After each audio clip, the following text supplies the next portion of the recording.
vibratory effect is why they used crystal. They used water, sound, and crystal to accomplish what we're going to talk about later. Next. Here we go. Here's a great blow for diffusionism.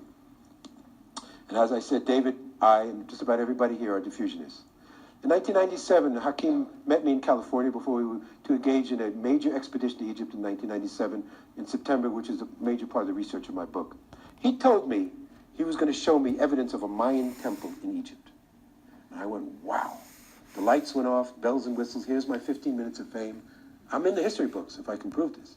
So we went south of Saqqara, and again, I just went back there a little over a week ago, so this still exists, and it still can be found, folks. Tourists are not allowed to go here. We had to pull some strings to get in here, but we did. We went south of Saqqara about a half mile, and here I came upon a temple of an individual Egyptologist called Maya. Well, Hakim says, again, just like the king's titles in a cartouche, this was not a person's name. It was a title, Maya. Interestingly enough, one of the words in Egyptian Arabic for water today is Maya. As Andrea can tell you, as everybody else who was with me just in Egypt can tell you, when they'd come around to our table and say, what do you want to drink? I'd say, oh, Maya. Oh, yeah, they'd laugh. Ah, you know the Egyptian word. It means water. Think about that. Keep that in your mind. It means water. So it wasn't a name. There are many individuals you can point to in Egyptian history who had the title Maya. But here I'm looking at him. Okay, well, I'm looking at this and I say, okay, well, it looks typically Comitian Egyptian.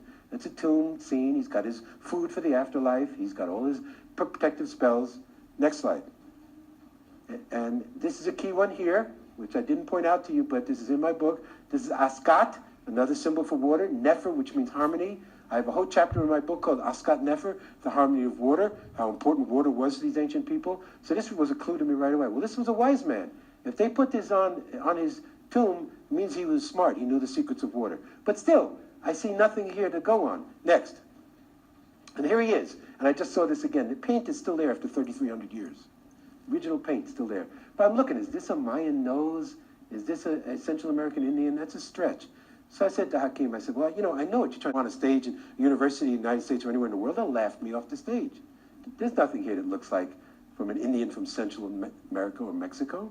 And he says, well, you know the expression, when in Rome, do what the Romans do. He's living in Kemet, so of course he portrays himself on his tomb as an ancient Comitian. Well, I was crestfallen. There goes the 15 minutes of fame, there goes the history books, all of that. But there are at these sites these little men, old men in Galabeas, and they're men because the women stay hidden, because it is an Islamic culture. It's not what it used to be.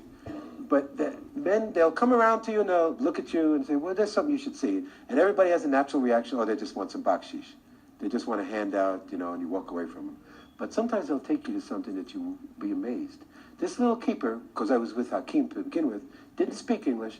He saw I was perplexed and he came to me like this, come here, come here. We went to this little chapel area that was boarded up. We pulled away the boards, opened up the doors, and next, this is what we saw on the ceiling.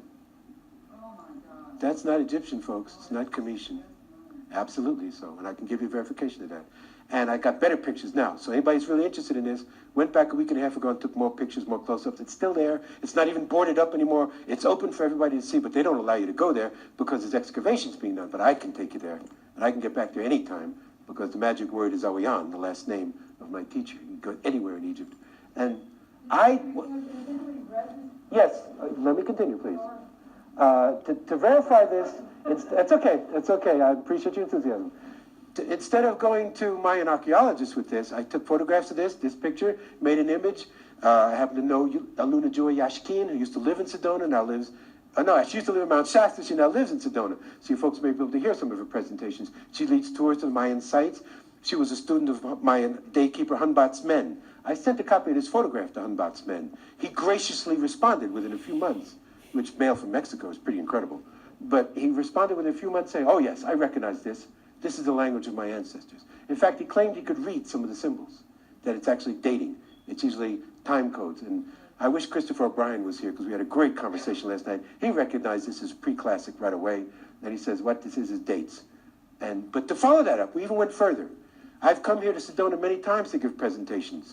Our good friend was at David's bookstore last night, Dr. Chet Snow, who lives here in Sedona. He's put on a series of conferences called Crystal Healing Conferences.